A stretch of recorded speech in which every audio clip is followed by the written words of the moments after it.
True Believers England team here, and I've got something to share with you. Want to talk about this whole Superman Johnathan Kent thing. It really does look, however, that this whole woke agenda, and I don't see the making Johnathan Kent gay as a woke agenda. There's a whole bunch of agenda in his book. I just think that they messed up on the story. They should have told a story of a kid growing up and so forth and so on, but that's just me. That's how I would have handled it. But right here from this is Bounding into Comics. They've got an article. New December comic book sales data appears to show readers are rejecting DC's woke changes to Superman. It's not just that. They're not accepting. We're not buying it. We're just not. There's a video out by Comic Perch. Check it out. He's talking about the sales figures as well, and we're going to look at them during this video. That DC's tanking. DC is being horrible. I told you guys 3 years ago that DC was going to steer into this stuff harder than Marvel. I hate it when I'm right, because it seems like when I jokingly say I'm 98% right, or I'm not right 98% of the time, it seems it's only bad stuff. I want to be right about the good stuff occasionally. Can that happen? You think that might be something we could do, kids? But unfortunately, when I saw Vita Ayala say that she's going to queer up the DC universe wherever she can, and Mark Russell and other members of the community agreed with her. Like, yeah, that's not looking to tell the best stories with these characters. That literally is an agenda. Anyway, it goes on to say, if you haven't been paying attention to all the woke changes that DC Comics has made to Superman, there have been a ton, and there have.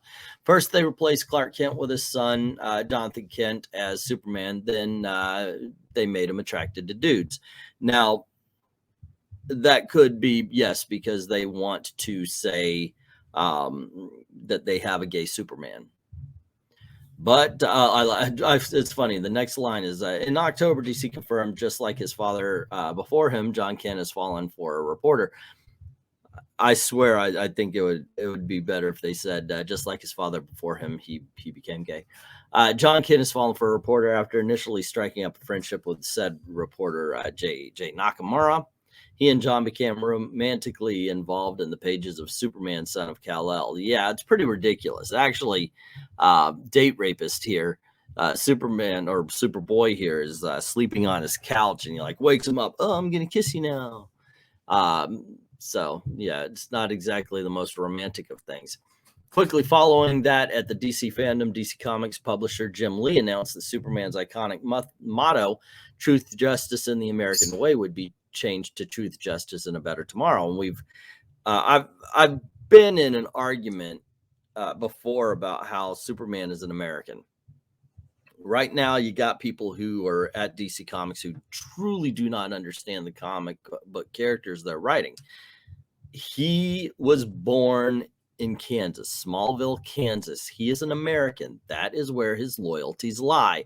But you get crappy DC writers and editors who are, of course, saying, well, we want them to be for the world. Oh, you know what? Screw it. Screw that. They want the sales in China and so forth, so they don't want to be too jingoistic in their love of America. And I think that's wrong.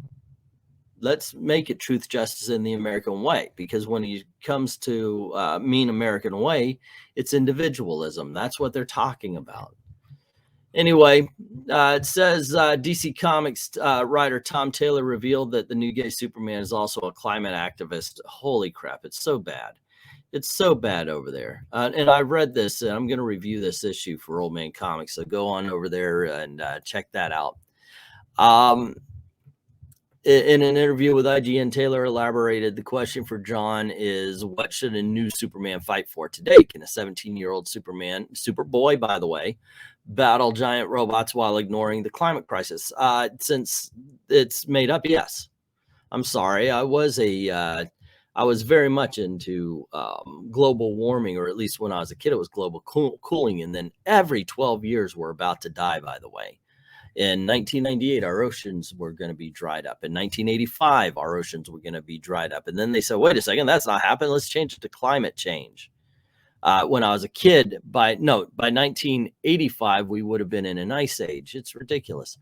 He then details that he's not just a climate activist, but he is also an activist for illegal immigrants as well. Can someone with super sight and super hearing ignore injustices beyond his borders? Can he ignore the plight of asylum seekers? Well, how about people who are just coming over the border to take advantage of the free money? What about that? This is a 17-year-old kid who doesn't know what the freaking hell he's talking about, because he's joined up with a terrorist organization, by the way. With all these woke changes happening back to back, DC Comics put out a press release claiming that they had unprecedented orders for Superman Son of Kal-El. I've said it before, I'll say it again. It was a one-off. People don't want to read this crap. The dumbass speculators who thought people would be like, oh my gosh, we got to go out and get that. They're the ones that made this go up in value. They're the ones that ordered it. They're playing hot potato. It's okay. So anyway, it says previous estimates for the book sales showed it was in the gutter, with Comicron claiming the first book of Son of Kal-El only sold 68,000. Most recent data compiled by Comicron reveals that the book's third issue only sold 34,000. Wow, that's not good. And then, of course, they bring up that when Brian Michael Bendis took over the title, it was 133,000. And Superman Rebirth sold 105,000. Even in 2011, it was 118. So it's not doing well, kids. Sales tracking website ICV2, which I do have their numbers up here, who explains their data set is in unit and dollar sales ranking based on sales tracked point of sale by the Comic Hub system at stores selling American comics around the world, did report that Superman Son of Kal-El did hit the 6th most sold comic book for the month of November. It did not beat out Batman and Dark Knights of Steel. ICV says the most recent data for December reveals that it was a one-time gimmick. Of course it was. Everybody knew it was going to be, except for the dumb speculators. Holy crap, they can really be dumbasses sometimes. Let's say it like it is. And then they go on to talk about how Comic Perch, and it is a good video. I do recommend it for you. He says there's been a lot of speculation about the health of DC. Nothing quite says you're screwed like this in terms of health.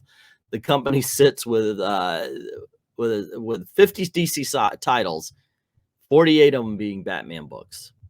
48 of them are Batman books. That is something.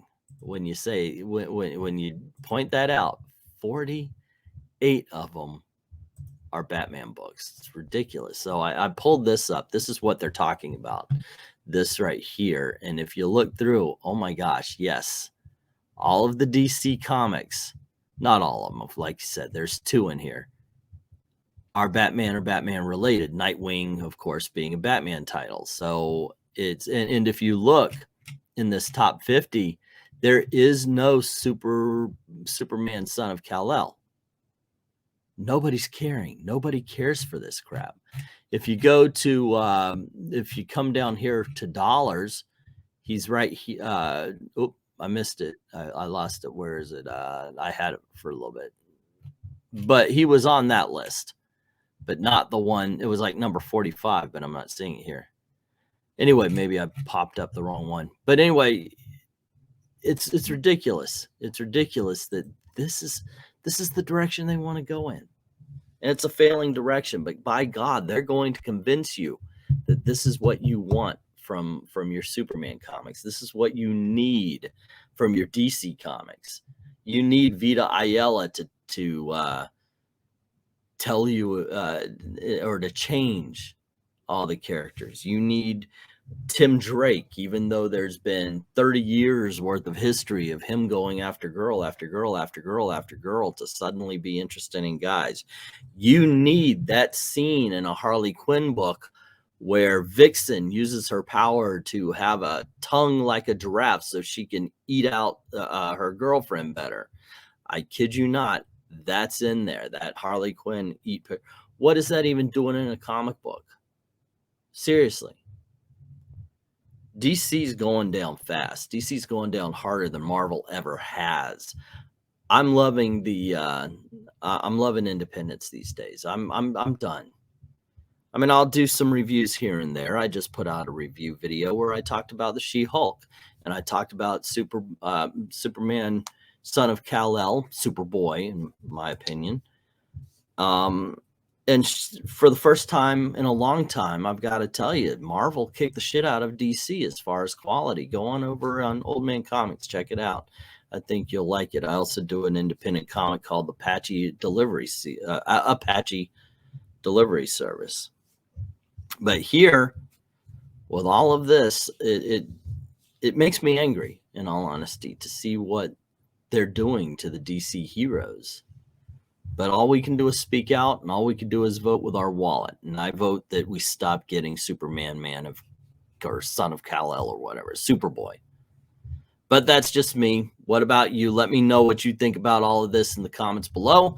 Don't forget to click like, share, subscribe, ring the notification bell if you haven't done it already. And if you don't mind helping out the channel, there's a Ko-Fi link in the description. Thank everybody who's already done that. To everyone, all of the true believers, thank you very, very much for watching.